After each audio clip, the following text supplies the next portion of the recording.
The doorbell rang twice, a sharp, insistent summons.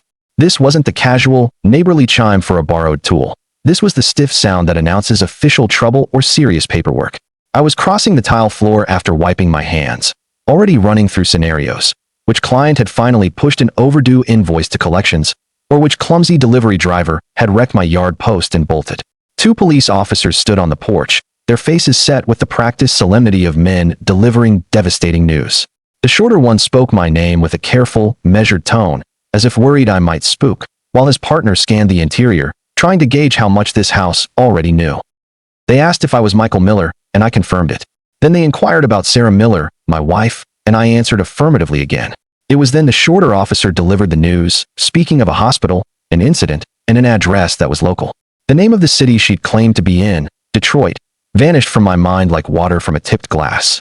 Sarah had told me she was attending a conference that oddly required new clothes and late nights, adopting a tone I'd convinced myself was professional ambition rather than the velocity of an exit.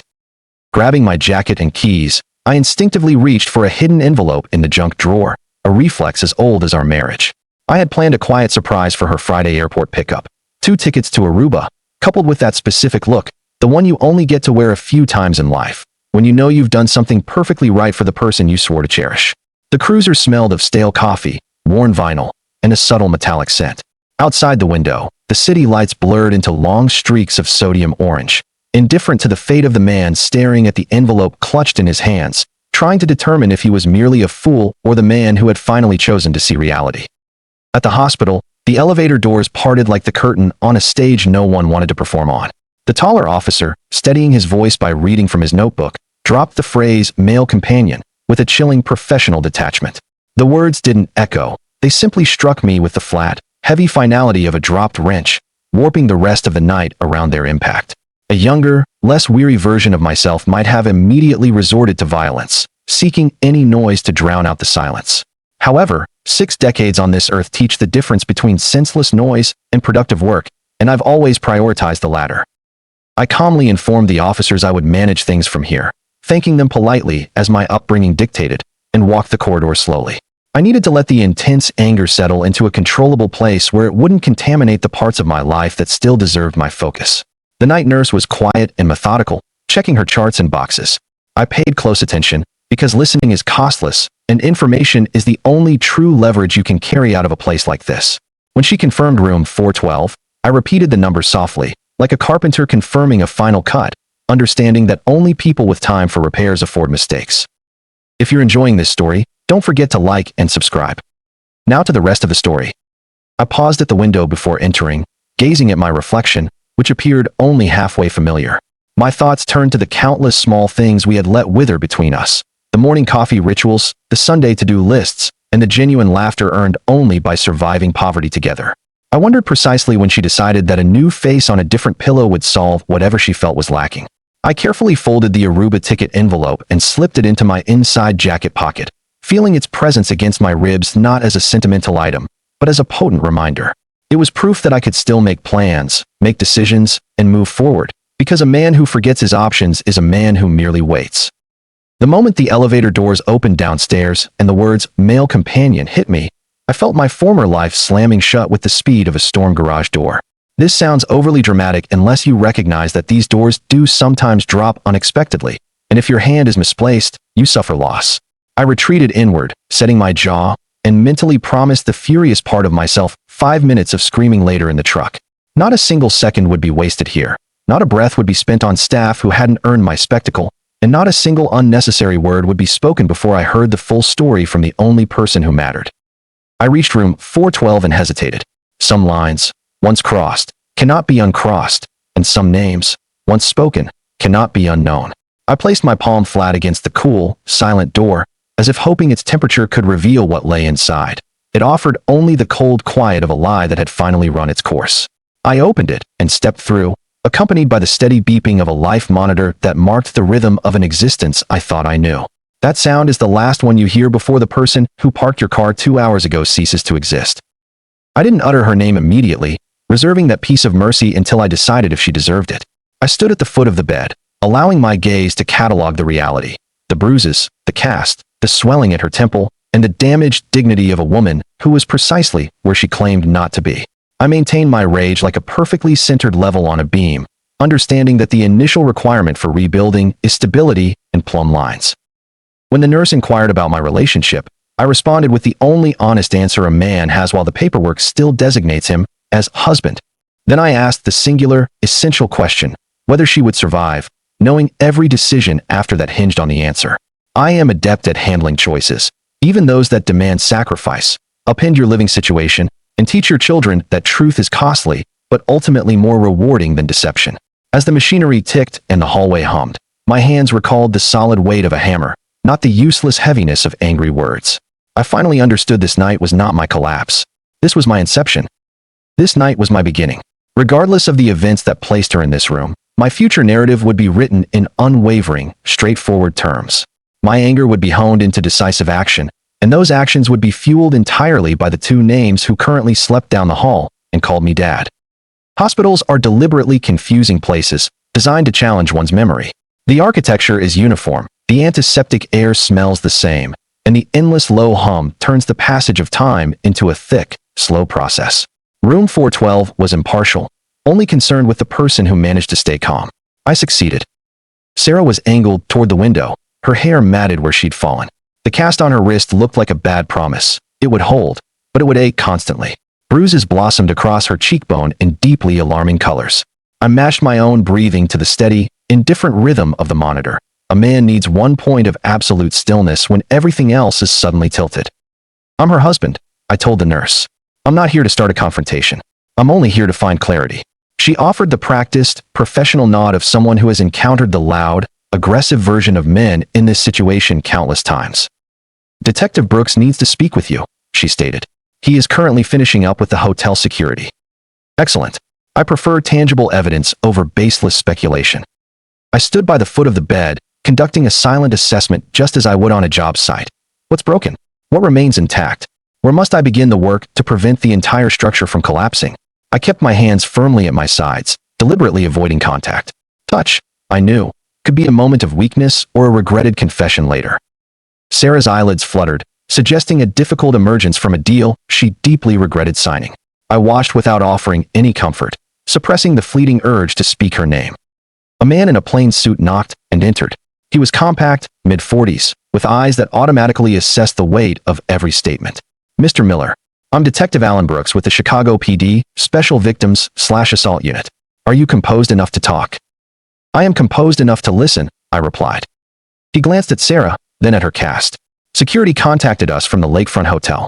Staff reported shouting followed by a crash. Your wife and a male companion were occupying the room. Witnesses suggest she struck the nightstand during the altercation. EMTs transported her here. She is stable with a wrist fracture, and we're monitoring a potential concussion. He delivered the facts with concise efficiency. He moved to a chair and opened his notepad, a lack of drama I appreciated. We have identified the man as Trent Collins, a manager at Summit Marketing. Do you recognize him? He is my wife's superior, I confirmed. Brooks made a brief notation. He provided a voluntary statement. He asserts they were in a relationship, and the argument was about their separation. I will spare you his choice of language. That's very considerate, I said. Do you have anything you wish to add at this time? Not yet, I responded. I require the complete facts before offering any commentary. The monitor maintained its rhythm. A cart squealed in the hallway, an annoying, irregular beat. Brooks continued his narrative. The front desk records indicate the room was registered under Collins's name. Security footage shows him entering with your wife around 6:18 p.m. This is not their first time. The hotel staff recognizes them. Clerks specifically recall seeing them on Tuesdays and Thursdays. That specific detail hit me with the force of a slammed gate. Tuesdays and Thursdays. Those were the nights Sarah always cited late client pitches. Those were the evenings I cooked dinner and struggled to sign off on obscure, obligatory school algebra forms. How extensive is this? I asked. Brooks consulted his notes. Staff recollections date back several months. Once we issue a subpoena, the timeline will be much clearer, but no, this is not recent behavior. I found a secure place for the rising anger. Not in a place where it would explode uselessly, but a middle shelf, accessible and practical. Are any charges being pressed? I asked. Not by your wife, he clarified. Not currently. We documented the injuries. If she chooses to pursue assault charges, we will proceed. Otherwise, this concludes as a piece of complicated paperwork. She won't, I said, and heard the certainty in my own voice. Sarah's nature isn't one of confronting unless she has a sympathetic audience. Courtrooms offer none. Brooks studied me like a master carpenter, checking a load-bearing beam for subtle flaws. Do you intend to seek out Mr. Collins? I plan to make sound choices, I said. If one of those sound choices happens to intersect with Mr. Collins, I will execute that choice as well. He gave the smallest nod. I'll leave my contact information. Call me if she regains consciousness and changes her mind. If you remember any details, hotel dates, texts, or emails, keep them organized. Truth is easier to carry when it's organized. He stood up. I appreciated his final statement. Organized truth. That was exactly the tool I needed. After the detective left, the room seemed to hold its collective breath. Sarah's eyes opened halfway. They were glassy, disoriented, her pupils reacting sluggishly. She attempted to form a word that never materialized. An unwanted, automatic reaction flashed through me. Help her, fix the blanket, ease her pain. I forcefully shut it down. Unconditional mercy, at this point, would only encourage the next deception. Michael, she whispered weakly. I stepped into her line of sight. Yes, the conference, she murmured, the words sounding small and completely defeated, as if already regretting her survival. No, I corrected her, my voice low and even. The lakefront hotel room, paid for by your boss. Staff confirmed a dispute. You fell and hit a piece of furniture. Your wrist is broken. Tears began to form. I left them to her. It wasn't that, she choked out. We were ending it. On a Tuesday, I repeated, just like all the other Tuesdays and Thursdays. Her breath hitched. When habitual liars run out of options, they often resort to the last-ditch plea of virtuous intent. I was just about to tell you. The weight of my hidden plan was a silent reply. The plane tickets are in my pocket, I said. Aruba. I was going to surprise you at the airport Friday. I was going to offer you forgiveness before you even had to ask for it. Her lie collapsed before it even reached the ground. She stared at me, her eyes clearing not from physical pain, but from the sudden, stark realization of everything she had forfeited before her injuries were even treated. I had constructed an escape route for us, and she had chosen to sink instead. Seeing the tickets, she understood the magnitude of her failure, not mine, but absolutely hers. Her lips trembled, and she spoke the next word, a truly honest one. He was going to leave his wife. I simply nodded. That is the standard script they all use. I kept my voice devoid of judgment, because allowing judgment to take root is like starting a wildfire. I needed to remain emotionally stable. I called his wife, I announced. Before I arrived here, I had time in the squad car. The monitor's reading stuttered, a spike that was mine, not hers. I could feel the blood pressure surge in my neck. You did what? She whispered in disbelief. He's a manager at Summit Marketing. Did you really think a man having a bi-weekly affair with a married colleague would be smart enough to keep his contact information private? I gave his wife the city, the hotel, the floor, and the room number. I also told her the police were involved. That's the extent of it. I had no need to elaborate on the details of her new clothes or his cologne. The detective had requested organized truth. I provided it to the person best equipped to utilize the resulting destruction. She deserves to know, I said. And I need to know why I wasted 18 years trusting the face you showed me every day. The tears now came rapidly, fierce, and ultimately useless. I remained standing until they subsided. I moved the chair beside the bed, positioning it not for comfort, but to establish a stance. Do not weep for your own circumstances, I commanded. Weep for what you have done to mine, and what you have risked for our children. I let the words land without increasing my volume, knowing quiet truths are always sharper than shouts. Did he physically assault you? I asked. No, she insisted. We were just arguing. I lost my balance and hit the table. Did he push you? He didn't intend to. He was simply retrieving his phone. I accepted the meaningless answer. I would wait for the police report to explain how a marketing manager retrieves a phone when his mistress is arguing, his divorce is pending, and she's blocking the exit. He abandoned you, I stated. The moment hotel security was called, he fled. He didn't dial 911. He didn't wait to hold your hand while paramedics cut your new dress away. He ran. That undeniable truth was too heavy for her to escape. What exactly do you want from me? She finally asked, cornered and ready to negotiate instead of lie. I want you to fully grasp what I am about to initiate, I told her. I'm moving the children out of state. I will file for divorce in a jurisdiction that does not mandate splitting everything down the middle. I'm finding a smaller, suitable home near a superior school. I will not request alimony. I have no need for your money. I glanced at the envelope in my jacket. I was going to give you Aruba. I'm now going to give you a house you can't afford in 2 weeks and a future you never planned for. "I am truly sorry," she whispered. "I know you are," I replied. "But that emotion changes nothing. An apology addresses the damage. It is not a plan for rebuilding. I don't require your feelings. I require your signature." She closed her eyes. "May I see the children?" "No," I refused. "Not yet. Not here. Not until you are a stable version of the mother they remember, not the one who arrived tonight." She turned her face toward the pillow. I rose from the chair, the squeak of its movement a final punctuation mark. "When I return, I will have a legal pad with 2 columns, assets and debts. You will complete those columns. You will sign the necessary waivers. You will accept the consequences of your choices. The moment you are medically cleared, you can be discharged. I will be gone by then, and I will not be returning." "Michael," she pleaded. "That is my name," I said.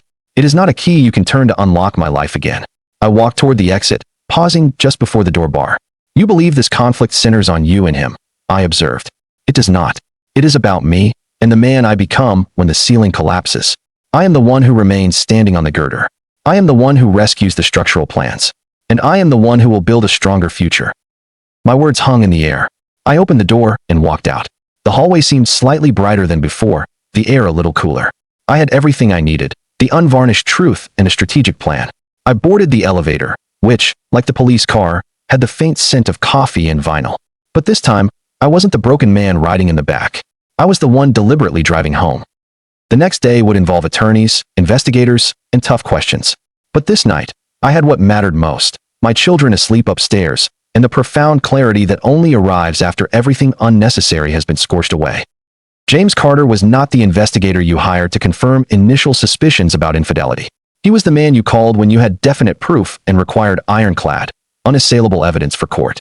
A former CPD officer with 25 years of service, he now ran his private firm from a no-nonsense office above a South Side hardware store. His approach was simple: no sympathy, no wasted words, just reliable facts.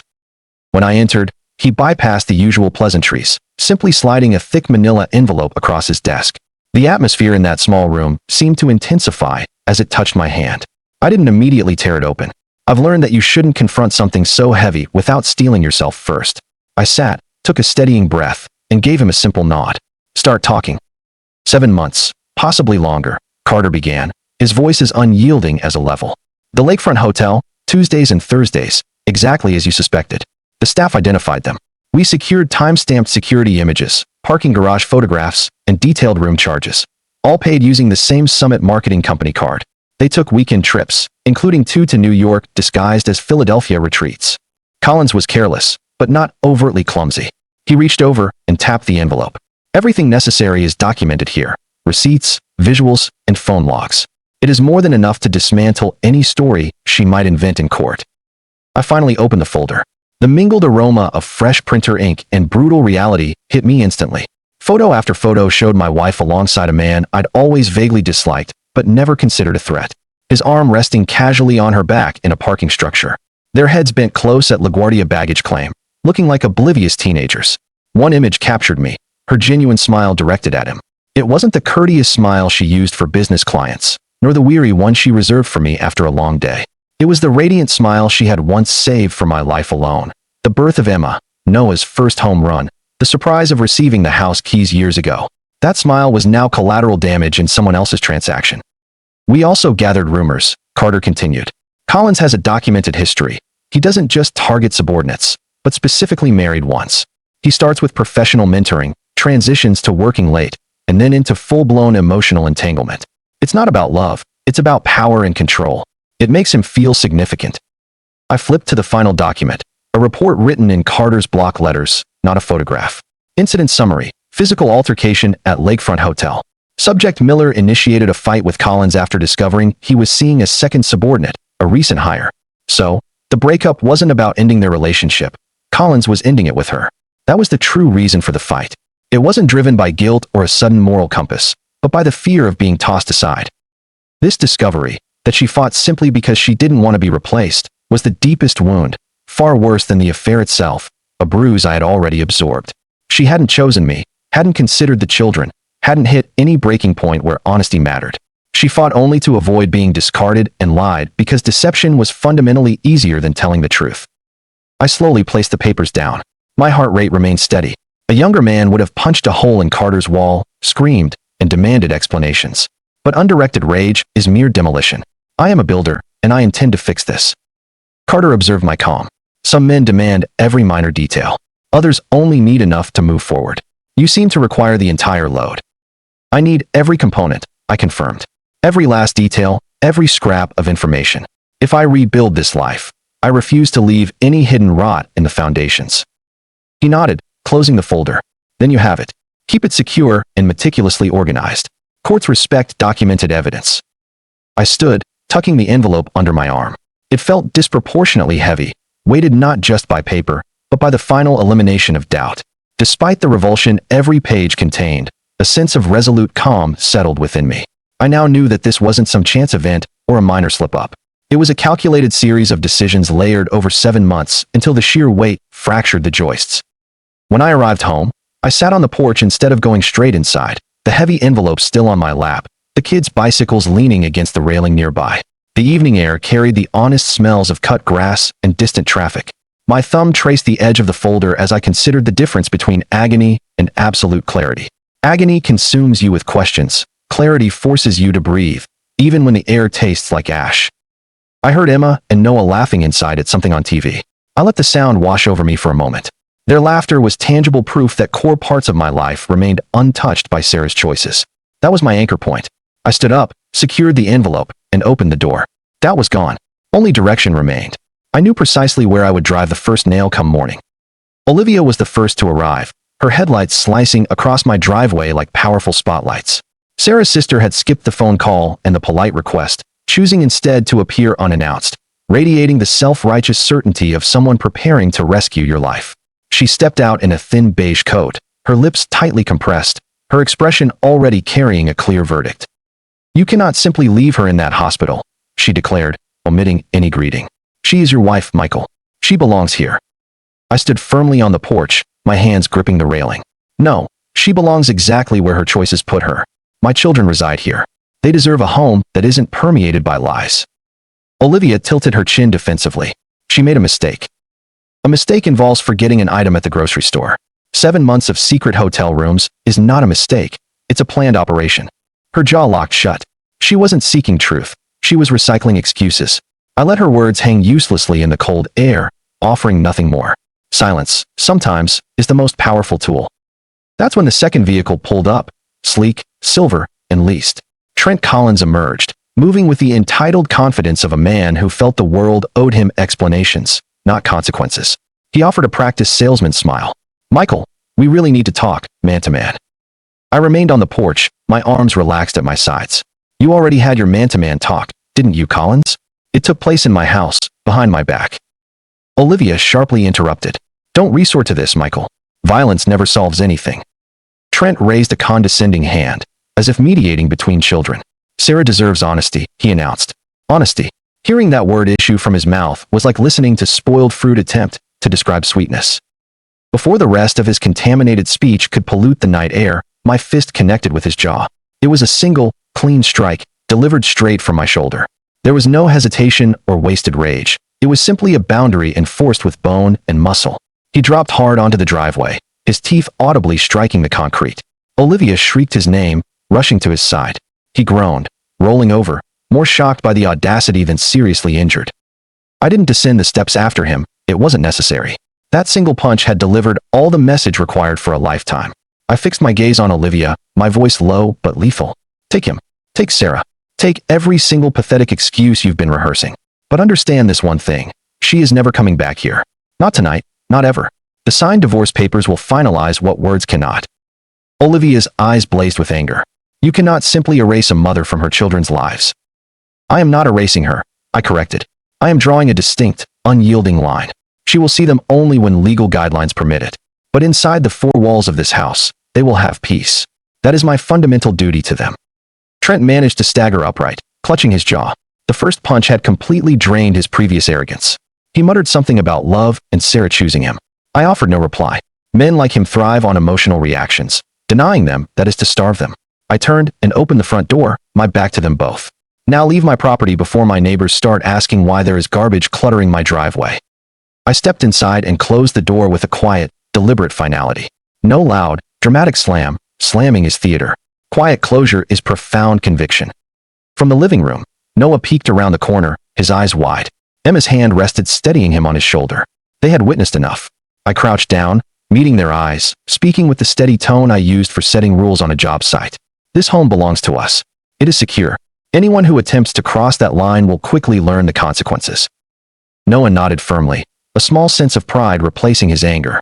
Emma's eyes welled up, but they held respect, the kind a daughter reserves for a father who refuses to break. That night, after they were asleep, I sat alone on the porch. My knuckles were throbbing, the skin split just enough to sting in the cool air. I flexed my hand, looking up at the neighborhood stars. That punch wasn't about revenge, or even Trent himself. It was a physical manifestation of a boundary. And once boundaries are established, they are not easily erased. Tomorrow, the divorce attorney. Tonight, I had the silence of a house that belonged to me and my children. Divorce proceedings are not about emotions. They are solely about paperwork, documents meticulously organized, signed, stamped, filed, and strategically deployed. By the time I first met with Daniel Foster, I had already suppressed every urge to shout or demand moral justice through words. Judges are swayed by evidence, not volume. Daniel, a weathered veteran of legal warfare, was sharp-eyed with graying temples, his voice capable of cutting through confusion like a saw through drywall. He immediately laid out the legal territory. Your finances are secured. Custody will be aggressively contested. She will likely seek equal or greater shares, and you must anticipate accusations. You'll be labeled controlling, alienating, and bitter. They always rely on that playbook. I nodded, entirely unsurprised. What about my business? She will certainly target the company, he stated. She'll aim for half, or more if she senses weakness. But your business structure is sound. Your books are clean, no undisclosed accounts, no bad debts. You are structurally solid. The primary battle will be custody, not assets. I leaned back, resolved. Custody is the absolute limit. Then we will fight it using documented facts, not volume. The legal challenges materialized quickly. Sarah's attorney alleged I was deliberately turning the children against her, claiming my strict control created an emotional gap and that I was manipulating their loyalties. I did not need to counter her accusations verbally. I presented the truth, calm, reliable, and entirely documented. Dates, exchanged messages, and Carter's comprehensive evidence. When the guardian ad litem came to interview my children, I waited behind closed doors, holding my breath. I trusted them, but I hated that children are ever forced into such a choice. They emerged pale but resilient. Later that evening, Emma quietly told me, I informed her that I want to primarily live here with you. Noah added, I told her I can't trust Mom right now. I don't hate her, but I don't trust her judgment. That single statement was powerful. It was more than enough. Then came the unexpected phone call. Daniel activated the speaker so we could both listen to a clear, but world-weary female voice. This is Sarah Mitchell. I used to work at Summit. You need to know that Trent Collins wasn't just careless. He had a history of prior misconduct flagged in his background check. HR was aware of it and hired him anyway. Daniel's eyes instantly brightened, as if a major key had been found. Can you provide proof of that? I have the emails, Mitchell confirmed. They buried it. We all knew. They didn't care about the risk. When the conversation ended, Daniel leaned back, tapping a pen against his desk. That is the critical piece. Corporate negligence. They put him in power knowing his history. They will settle this quickly and quietly to avoid a public jury trial. Within a few weeks, Summit Marketing conceded. The fallout was contained behind closed doors, involving scribbled figures and swapped signatures, never making public headlines. They issued a significant check to cover all legal costs, counseling for the children, and effectively tied Sarah and Collins together in the wreckage of their own choices. Sarah tried one last desperate maneuver in mediation, crying, pleading, fabricating tales of isolation and miscommunication. I relied entirely on Daniel to speak. My deliberate silence carried far more weight than her tearful narrative. When her lawyer claimed I was vindictive, Daniel simply pushed Carter's envelope of evidence across the table like a slab of incontrovertible stone. The room immediately fell silent. Leverage is simply the truth, meticulously organized. I finally understood Carter's point. Victory isn't achieved through shouting, but by constructing a wall of truth that the opposition cannot scale. Leaving the courthouse that day, the settlement documents secured in my hand, the city felt subtly transformed. Not lighter, but undeniably stable. It was the grounded feeling you experience after a massive storm strips the roof off, and you stand there soaked, knowing the most dangerous gusts have already blown through. Sarah was left with her self-pitying stories. Trent had his predictable pattern. Summit faced its negligence. I retained the children, the house, the work I'd built, and the unwavering resolve to keep it all upright. That evening, Emma asked if the ordeal was finally over. I told her the realistic answer. Almost. The very hardest part is behind us. Now it's just about the necessary cleanup. She nodded, and for the first time in weeks, her shoulders relaxed noticeably. Noah managed a genuine smile when I informed him Collins had been fired by Summit. I guess he's not so powerful now, he commented. I laughed a brief, low sound. Men like him never possess real power. They only keep up a pretense until someone decides to call their bluff. And I had officially called it.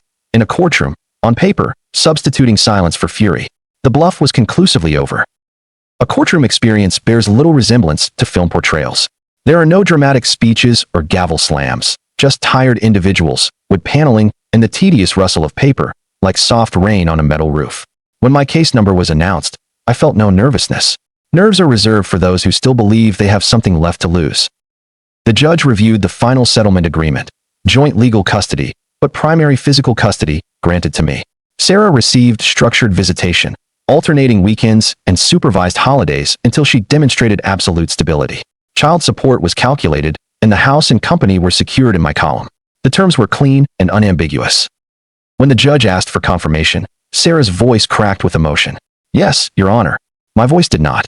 Yes. I signed my name with firm, clear strokes.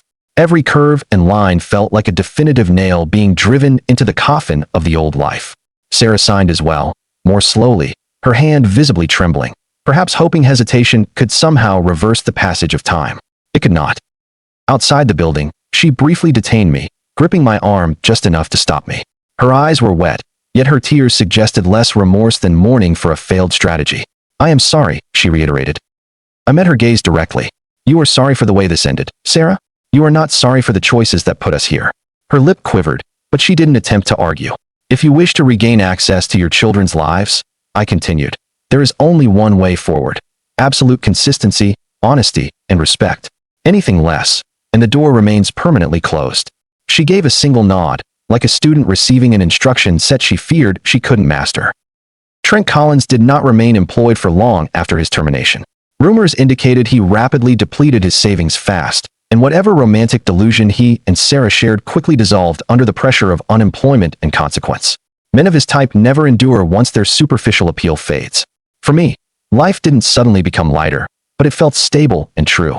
I no longer had to distort myself around lies, nor invest energy into a structure that constantly leaked. Emma and Noah knew exactly where they stood with me, in a home where truth wasn't optional. That night after the courthouse proceedings were over, the three of us shared pizza, sitting on the living room floor. There was no celebration or grand speech, just simple food, quiet laughter, and the comfort of knowing the worst was finally behind us. Emma rested her head on my shoulder. Noah asked if we could finally get a dog. For the first time in months, I answered, maybe, and genuinely meant it. Signing my name in that courtroom didn't feel like the termination of a marriage. It felt like the definitive beginning of something else, something resilient, something real. The insistent ringing of the bell cut through the deep silence. It was 2:17 a.m. Years of fatherhood had trained me to surface instantly at any unexpected noise. However, this wasn't the tentative knock of a concerned neighbor. It was a desperate, panicked pounding, the sound of someone whose options had been exhausted. I was out of bed before the echo faded. Downstairs, the hard yellow glow of the porch light illuminated the driveway. And standing there, under the light, was Sarah. She was not the composed woman from the courthouse, nor the injured one from the hospital, but a desperate, completely frayed version of herself. Rain had plastered her thin jacket to her, and her hair stuck to her face. She was sobbing uncontrollably, the kind of deep, body-shaking panic that consumes you. I cracked the door open only slightly, the security chain firmly set. Michael, she gasped out. I need help now. Trent is gone. He wiped out the bank account. He took everything. I have nowhere left to go. Her speech was disjointed and frantic, but the terror was genuine. The sharp smell of cold rain and pure panic washed over me. I did not open the door further. I did not drop the chain.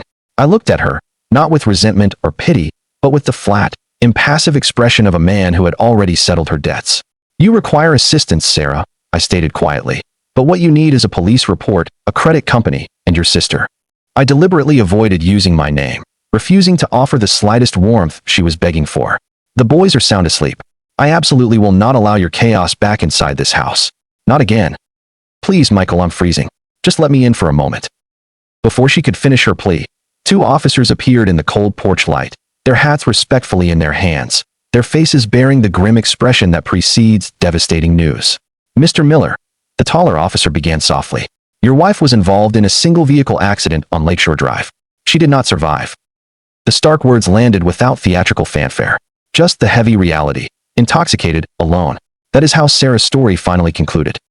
By morning, Olivia was back, carrying a folded letter Sarah had left in her bag, addressed to the children and me. I read it at the kitchen table. It was a page of apologies, scribbled in shaky handwriting, filled with talk of mistakes and regret. It was a faint, belated moment of clarity that came far too late to change anything. I delivered the news to Emma and Noah as gently as possible. Emma wept quietly into my shirt. Her voice was muffled as she asked, "Did she truly regret it?" Noah kept his gaze on the floor, his fists jammed deep into his pockets. "Yes," I assured them. "She was sorry. I only wish she had found that truth much sooner, when it still had the power to save her." At the funeral, the chapel air was heavy with the scent of lilies and damp coats. Friends murmured softly, and family members fidgeted awkwardly. Emma held my hand so tightly my knuckles ached. She looked up at me and whispered, "Are you going to be all right?" For the first time, I answered her with unreserved honesty. "No, not right now, but I will be." Grief had moved into our home, but it wasn't there to destroy us. It was there to remind us that we had endured the tempest, even though the final cost was far higher than we ever wanted to pay. The months progressed slowly, steadily, like constant water gradually wearing down rock. Grief counseling became a necessary routine, not a punishment or a cure, but a dedicated space where Emma and Noah could safely unpack pieces of their pain without me trying to instantly mend every fracture. I sat in those rooms, speaking when necessary, and staying silent when it conveyed more. One evening on the back porch, as the sun bled orange over the rooftops, Emma confessed something that pierced me deeply. "I'm forgetting what Mom's voice sounds like," she whispered, looking out at the yard. I can still picture her face, but I can't hear her anymore. I covered her hand with mine. "Memory retains the essential shape, even if the sound fades," I reassured her. "You will carry her in fragments, and that is sufficient." Later that night, Noah asked his signature blunt question. "Do you honestly think she meant what she wrote in that letter?" I took my time answering. The truth requires more thought than a simple reflex. "Yes," I finally said. "I believe she meant it. I just wish she had meant it sooner, when it still held the power to change our lives." He nodded, jaw set, already absorbing the difficult lesson life had forced upon me. Intent matters, but timing matters even more. We were no longer the family we had been. That version was irrevocably gone, consumed by secrets and heartache. Yet, we remained a family, the new family. We were honest, we were stable, and we were moving forward, even if some days only progressed an inch at a time. As the porch light flickered on, I realized true survival wasn't about dramatic victories or heroic gestures. It was about showing up consistently, day after day, with your feet planted, ready to continue. And that is precisely what we would do. If you want to stay ahead of the curve in life and divorce, subscribe for more stories like this. And trust me, the next narrative makes this one look like a simple fairy tale.